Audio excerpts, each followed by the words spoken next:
नमस्कार दोस्तों, आपका स्टडी लाइट यूट्यूब चैनल में एक बार फिर से स्वागत है। दोस्तों, हम कर रहे हैं आरएस प्रीलिम्स 2023 की प्रिपरेशन। एग्ज़ाम काफ़ी नज़दीक हैं और हम कर रहे हैं science and technology. Science and technology में हमारा चल रहा है स्पेस टेक्नोलॉजी, और स्पेस टेक्नोलॉजी में हमारी 4 से 5 क्लास हो गई है। छोटी छोटी क्लासेज हैं। छोटी छोटी क्लासेज में इसलिए ले रहा हूँ ताकि आपको हर एक कॉन्सेप्ट अच्छे से क्लियर हो जाए। तो आज हमारा जो टॉपिक है वो है उपग्रह के प्रकार, यानी टाइप्स ऑफ सैटेलाइट। काफ़ी छोटा टॉपिक है, तो चलिए शुरू करते हैं। उपग्रह के प्रकार यानी टाइप्स ऑफ सैटेलाइट। हम यहाँ पे 3 प्रकार के सैटेलाइट पढ़ेंगे कि हमारे जो स्पेस एजेंसी है इसरो के द्वारा 3 प्रकार के सैटेलाइट लॉन्च किए जाते हैं। कौन कौन से सैटेलाइट लॉन्च किए जाते हैं? देखो, सबसे पहले हम पढ़ेंगे सुदूर संवेदी उपग्रह यानी रिमोट सेंसिंग सैटेलाइट। अभी डिटेल से डिस्कस करेंगे इनके बारे में। दूसरा पढ़ेंगे हम संचार उपग्रह यानी कि कम्युनिकेशन सैटेलाइट। तीसरा हम पढ़ेंगे नौवहन उपग्रह यानी कि नेविगेशन सैटेलाइट। ये 3 उपग्रहों के बारे में हम डिटेल से चर्चा करने वाले हैं कि इनकी क्या खासियत है और भारत के कौन कौन से उपग्रह लॉन्च किए गए हैं सुदूर संवेदी उपग्रह में, संचार उपग्रह और नौवहन उपग्रह। तो चलिए शुरू करते हैं। सबसे पहला जो हमारा उपग्रह है वो है सुदूर संवेदी उपग्रह। सुदूर संवेदी उपग्रह मतलब रिमोट सेंसिंग सैटेलाइट, जिसको RSS के नाम से हम जानते हैं। देखो, इसमें होता क्या है, भौतिक संपर्क में आए बिना उसके बारे में जानकारियाँ प्राप्त करना सुदूर संवेदन कहलाता है। सुदूर संवेदन का मतलब क्या होता है कि किसी भी ऑब्जेक्ट के बिना संपर्क में आए उसके बारे में जानकारी प्राप्त करना। और जानकारी कैसे प्राप्त करेंगे? उसकी फ़ोटो खींच के। तो मेनली जो रिमोट सेंसिंग सैटेलाइट है वो क्या काम आता है? किसी भी ऑब्जेक्ट की फ़ोटो खींचने के काम में आता है। अब देखो, फ़ोटो खींचनी है किसी भी ऑब्जेक्ट की, यानी कि स्पेस से धरती पे किसी भी ऑब्जेक्ट की अगर फ़ोटो खींचनी है तो इसका मतलब है इमेज अच्छी आनी चाहिए। और इमेज अच्छी आने के लिए हमारा जो सैटेलाइट है वो कहाँ पे लॉन्च किया जाएगा? मैंने आपको 3 कक्षाएं बताई थी, एक लियो, एक मियो और एक जियो। 160 किलोमीटर से लेकर 2000 किलोमीटर की ऊंचाई तक लियो कक्षा होती है। तो इसका मतलब है कि अगर हमारे को इमेज की जो क्वालिटी है अच्छी चाहिए तो हमारे को जो सुदूर संवेदी उपग्रह हैं उनको लॉन्च करना पड़ेगा लियो कक्षा में। तो इसका मतलब है कि जो सुदूर संवेदी उपग्रह हैं वो कहाँ पे लॉन्च किए जाते हैं? लियो कक्षा में, यानी निम्न भू कक्षा, लो अर्थ ऑर्बिट कक्षा में। आवर्त काल की बात करें या फिर परिक्रमण काल की बात करें तो वो होता है 90 से 128 मिनट। 90 से 128 मिनट का मतलब ये होता है कि जैसे ये हमारी पृथ्वी है तो ये सैटेलाइट है, तो ये सैटेलाइट रोटेट कर रहा है पृथ्वी के चारों ओर। तो ये एक चक्कर लगाने में कितना टाइम लेगा? 90 मिनट या 128 मिनट। अब देखो, मान लीजिए यहाँ पे पृथ्वी पे ये एक ऑब्जेक्ट है। इस ऑब्जेक्ट से हमारे को क्या लेना है? इमेज लेनी है। तो एक जो सैटेलाइट है वो तो पूर्ण रूप से इसकी इमेज नहीं ले सकता, क्योंकि वो तो इधर से इमेज लेगा। तो इसका मतलब है कि हमारे को किसी ऑब्जेक्ट की पूर्ण रूप से जानकारी प्राप्त करने के लिए मल्टीपल सैटेलाइट लॉन्च करने पड़ेंगे। अब बात यह है कि इतनी दूर से 160 किलोमीटर से लेकर 2000 किलोमीटर भी दूरी कम नहीं होती है। तो इतनी दूर से फ़ोटो कैसे लिया जा सकता है? तो देखो, इसके लिए जो सैटेलाइट है वो सूक्ष्म तरंगों, अवरक्त तरंगों और दृश्य तरंगों, हमारे स्पेस से कई प्रकार की तरंगें आती हैं, तो उन तरंगों का इस्तेमाल करता है ये सैटेलाइट फ़ोटो लेने के लिए। अब देखो, आगे हैं उपग्रह में लगने वाले उपकरण, यानी हमारे उपग्रह में कौन कौन से उपकरण लगे रहते हैं जिससे कि वो पृथ्वी पर किसी भी ऑब्जेक्ट की अच्छी क्वालिटी की फ़ोटो ले सकता है और उसके बारे में जानकारी प्राप्त कर सकता है। तो पहली है line imaging self screening camera. Line imaging self screening camera एक बहुत ही हाई रिजोल्यूशन कैमरा रहता है जिसके द्वारा फ़ोटो ली जाती है। इसके अलावा वाइल्ड फील्ड सर्वे डिवाइस लगी रहती है, पैन क्रोमेटिक कैमरा लगा रहता है, ओशन कलर कैमरा लगा रहता है और वेरी हाई रेजोल्यूशन स्पेक्ट्रोमीटर या रेडियोमीटर लगा रहता है। तो इन उपकरणों के माध्यम से ही एक अच्छी क्वालिटी की फ़ोटो ली जाती है। बात करें उपयोग की कि जो रिमोट सेंसिंग सैटेलाइट हैं इनका क्या उपयोग है, तो देखो, मेनली इनका जो उपयोग है वो आकलन करने में, यानी जो सर्वे किया जाता है वो रिमोट सेंसिंग सैटेलाइट के जरिए किया जाता है।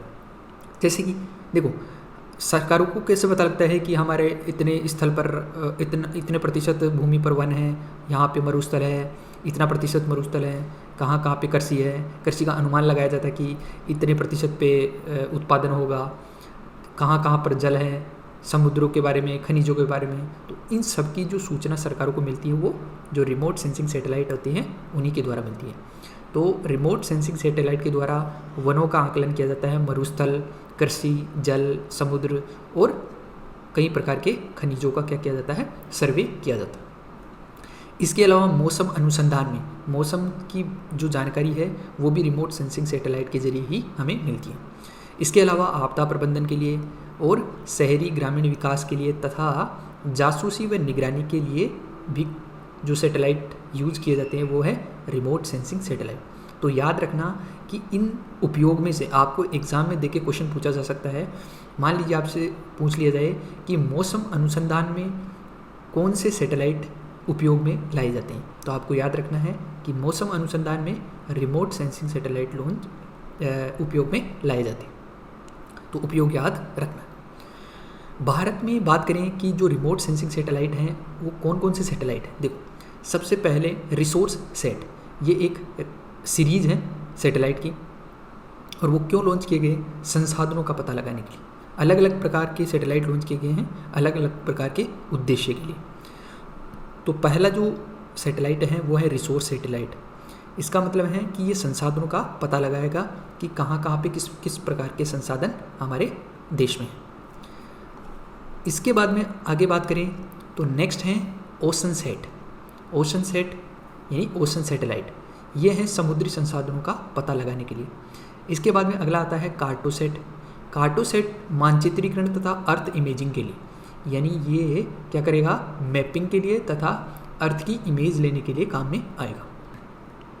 इसके बाद में है आरआई सेट। आरआई सेट का मतलब होता है रडार इमेजिंग सैटेलाइट। यह भी इमेज के लिए ही होगा, पृथ्वी के अवलोकन के लिए। इसके बाद में है सरल। सरल का मतलब होता है satellite with Argos and Ertiga, समुद्र विज्ञान का अध्ययन करने के लिए। याद रखना, आपसे ये पूछा जा सकता है कि जो सरल सैटेलाइट है उसका क्या उपयोग है। तो समुद्र विज्ञान का अध्ययन करने के लिए इसरो तथा फ्रांस की अंतरिक्ष एजेंसी का क्या है, एक संयुक्त प्रोग्राम है जिसके द्वारा समुद्र का अध्ययन किया जाएगा। और ये जो समुद्र का जो अध्ययन किया जा रहा है, इस सरल के लिए जो सैटेलाइट लॉन्च किए गए हैं वो कौन से सैटेलाइट हैं, रिमोट सेंसिंग सैटेलाइट। इसके बाद में आता है EOS यानी अर्थ ऑब्जर्वेशन सैटेलाइट, जो इंडिया का है। फिर आता है मैटसेट। मैटसेट या फिर इसको कल्पना 1 के नाम से भी जानते हैं, और इसका काम है मेट्रोलॉजिकल सैटेलाइट, यानी मौसम संबंधी जो जानकारी है वो मैटसेट के द्वारा दी जाती है। तो ये हमारा था remote sensing satellite. Second satellite हम पढ़ते हैं संचार उपग्रह या कम्युनिकेशन सैटेलाइट। जैसे कि नाम से पता चल रहा है कि ऐसे सैटेलाइट जिनका उपयोग हम संचार के लिए यानी कम्युनिकेशन के लिए करते हैं। सामान्यतः भू-स्थिर कक्षा यानी कि जियो स्टेशनरी ऑर्बिट में प्रक्षेपित किए जाते हैं। देखो, ये हमारी पृथ्वी है और देखो ये मान लीजिए ये इसकी विषुवत रेखा है, और विषुवत रेखा के सापेक्ष सैटेलाइट लॉन्च किया जाता है। मान लीजिए ये सैटेलाइट है। अब हमें क्या करना है, कम्युनिकेशन करना है। ठीक है, कम्युनिकेशन करना है, ये हमारा देश है। तो हमारे को कम्युनिकेशन करने के लिए क्या है, जो ये सैटेलाइट है, ये सैटेलाइट हमेशा इसके रेस्पेक्ट में, अब देखो पृथ्वी तो रोटेट होगी, पृथ्वी रोटेट होगी तो ये सैटेलाइट भी तो रोटेट होना चाहिए। यानी जैसे जैसे हमारा जो देश है वो इस पृथ्वी के सापेक्ष मान लीजिए घूम के यहाँ आ गया, तो ये सैटेलाइट भी घूम के यहाँ जाएगा, फिर यहाँ आ जाएगा हमारा देश, तो ये भी यहाँ आ जाएगा। इसका मतलब है कि हमारे देश के रेस्पेक्ट में जो सैटेलाइट है वो क्या रहना चाहिए, स्टेशनरी रहना चाहिए, यानी स्थिर रहना चाहिए, तभी तो हम कम्युनिकेट कर पाएंगे। ठीक है, अगला है संचार उपग्रह का आवर्तकाल। आवर्तकाल जैसे मैंने बताया कि ये जो पृथ्वी है वो जैसे जैसे घूमेगी वैसे वैसे सैटेलाइट घूमना चाहिए। इसका मतलब इसका आवर्तकाल भी 24 घंटे होना चाहिए, क्योंकि पृथ्वी को एक चक्कर लगाने में कितना समय लगता है, 24 घंटे। इसका मतलब है कि पृथ्वी का एक चक्कर लगाने में सैटेलाइट को भी 24 घंटे का समय लगना चाहिए। ट्रांसपोंडर अपलिंक व डाउनलिंक के द्वारा संचार सुनिश्चित किया जाता है। यहाँ यानी कहने का मतलब है कि जो सैटेलाइट है उस सैटेलाइट में ट्रांसपोंडर लगे रहते हैं, और इस ट्रांसपोंडर की मदद से ही हम क्या करते हैं, कम्युनिकेशन करते हैं। भारत में इनसैट तथा जीसैट श्रेणी के उपग्रह प्रक्षेपित किए गए हैं। आपसे पूछा जाए कि इनसैट और जीसैट श्रेणी के उपग्रह हैं वो किस प्रकार के उपग्रह हैं, तो वो है कम्युनिकेशन सैटेलाइट। देखो, इनसैट का मतलब है इंडियन नेशनल सैटेलाइट, और जीसैट का मतलब है जियो स्टेशनरी सैटेलाइट। इनका उपयोग किया जाता है कम्युनिकेशन में। बात करते हैं संचार उपग्रह, जैसे नाम से मैंने बताया कि दूर संचार के लिए उपयोग किए जाते हैं। इसके अलावा दूरदर्शन या टेलीविज़न प्रसारण के लिए भी कौन से सैटेलाइट उपयोग किए जाते हैं? संचार उपग्रह। डीटीएच सेवाओं के लिए, इसके अलावा दूरस्थ शिक्षा है, मतलब एक जगह से दूसरी, जैसे रिमोट एरिया है वहाँ पे यदि हमारे को एजुकेशन पहुँचानी है तो उनमें हम संचार उपग्रह यूज़ करते हैं। दूरस्थ चिकित्सा, टेलीमेडिसिन, जैसे कि कहीं दूर गांव में जहाँ पे चिकित्सा संभव नहीं है या चिकित्सा अवेलेबल नहीं है तो वहाँ पे हम जो टेलीमेडिसिन है उसके माध्यम से हम क्या कर सकते हैं, हमारी जो चिकित्सा सेवाएं हैं उनको पहुँचा सकते हैं। अब बात करें कि भारत में संचार उपग्रह कौन कौन से हैं, तो देखो सबसे पहला है एंग्री बर्ड उपग्रह, और एंग्री बर्ड उपग्रह हैं वायुसेना। इसरो ने एंग्री बर्ड उपग्रह लॉन्च किया है, किसके लिए? वायुसेना के लिए, यानी एयरफोर्स के लिए। रुक्मणी उपग्रह लॉन्च किया है इसरो ने नौसेना के लिए, यानी नौसेना इस उपग्रह का यूज़ करके डेटा इकट्ठा करती है या डेटा कलेक्ट करती है। ग्राम सेट उपग्रह ग्रामीण विकास के लिए लॉन्च किया गया है। एडुसेट एक और उपग्रह है जो कि कम्युनिकेशन सैटेलाइट है दूरस्थ शिक्षा के लिए। तो दूरस्थ शिक्षा के लिए कौन सा सेट है, कौन सा उपग्रह है? एडुसेट। तो ये थे कम्युनिकेशन सैटेलाइट। तीसरा हमारा जो उपग्रह आता है वो है नेविगेशन सैटेलाइट, ठीक है, यानी नौवहन उपग्रह। किसी वस्तु की भू स्थानिक स्थिति का पता लगाने के लिए, जैसे हम यूज़ करते हैं ना जीपीएस यूज़ करते हैं, तो ये किसका है? अमेरिका का है। हमारे भारत का लोकल कौन सा है? जिसका नाम है नाविक, ये केवल भारत के लिए है, ठीक है, लोकल नौवहन उपग्रह है। तो ठीक है, भू स्थानिक उपग्रह की स्थिति का पता लगाने के लिए नौवहन उपग्रह का उपयोग किया जाता है। वस्तु के अक्षांश, देशांतर तथा ऊंचाई का पता लगाने के लिए नौवहन उपग्रह उपयोग में लाए जाते हैं। 3D स्थिति का पता लगाने के लिए न्यूनतम 4 उपग्रहों की आवश्यकता रहती है। यानी कहने का मतलब है कि मान लीजिए ये हमारी पृथ्वी है, और यदि हमारे को मान लीजिए यहाँ किसी स्थान का अगर हमारे को 3D इमेज लेनी है इसकी, या 3D वे में मतलब अक्षांश, देशांतर और ऊंचाई का पता लगाना है, तो उसके लिए मिनिमम हमारे को 4 उपग्रहों की आवश्यकता पड़ेगी। संपूर्ण पृथ्वी पर नौवहन के लिए 24 उपग्रह की आवश्यकता पड़ती है। कहने का मतलब है कि जो जीपीएस है उस जीपीएस में कितने उपग्रह लॉन्च किए गए हैं? 24 उपग्रह लॉन्च किए गए। अब बात करें नौवहन तंत्र के अवयव, यानी कौन कौन से एलिमेंट है, तो स्पेस सेगमेंट है, नौवहन उपग्रह हैं, इसके अलावा कंट्रोल सेगमेंट है, यूजर सेगमेंट है। ये सारे सेगमेंट किसके हैं? नौवहन उपग्रह के, यानी इनके द्वारा इसको क्या किया जाता है? कंट्रोल किया जाता है। अब बात करें नौवहन प्रणाली की सेवाएं, तो कौन कौन सी सेवाएं देगी? स्टैंडर्ड पोजीशन सर्विस आम नागरिकों के लिए, इसके अलावा रिस्ट्रिक्टेड सर्विस जैसे कि सेना व महत्वपूर्ण सरकारी कार्यालयों के लिए जो नौवहन प्रणाली है वो यूज़ की जाती है। जो हमारा नाविक है वो अभी इनिशियली किसके लिए है? रिस्ट्रिक्टेड सर्विसेज के लिए, यानी हमारी जो सेनाएं हैं उनके लिए उपयोग में किया जा रहा है। विश्व के प्रमुख नौवहन तंत्रों की बात करें तो देखो, जैसे मैंने आपको बताया था जीपीएस किसका है? अमेरिका का है। और ये किस कक्षा में लॉन्च किया गया है, यानी इसके जो उपग्रह हैं वो किस कक्षा में लॉन्च किए गए हैं? तो वो मीओ, यानी मीडियम अर्थ ऑर्बिट, और 32 उपग्रह लॉन्च किए गए हैं। अब देखो मैंने बताया था आपको 24 उपग्रह, तो 24 उपग्रह ये 32 क्यों हैं? देखो 32 उपग्रह इसलिए कि हमारे को कई बार कई जो उपग्रह हैं वो ख़राब भी हो जाते हैं, तो हम क्या कर सकते हैं? जो अल्टरनेटिव उपग्रह हैं या जो अन्य उपग्रह हैं उनका उपयोग कर सकते हैं, इसलिए 32 उपग्रह लॉन्च किए गए। इसके बाद में ग्लोनास है रूस का क्या है? नौवहन तंत्र है। गैलीलियो है कहाँ का? यूरोपीय संघ का। बाइडू है चीन का। नाविक मैंने बताया था आपको, नाविक किसका है? भारत का।